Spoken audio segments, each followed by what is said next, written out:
Donald Trump যেটা চেয়েছিল এবং ইসরায়েল ডোনাল্ড ট্রাম্পের মাধ্যমে যেটা করতে চেয়েছিল সেটা হচ্ছে দুটো।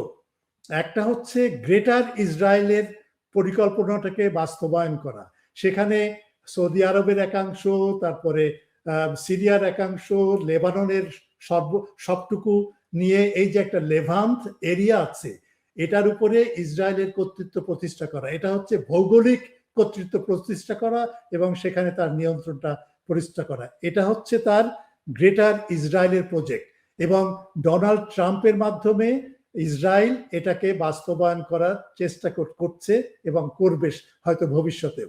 কিন্তু সেটা কতটুকু সফল হবে সেটা এখন ভবিষ্যতের ব্যাপার, এই কারণে যে ইরান যে আঘাতটা দিয়েছে সেই আঘাতটা কিন্তু এখন সবাই উপলব্ধি করছে এবং সবাই অনুভব করছে যে না, এত সহজে ইসরায়েল এটা পার পাবে না।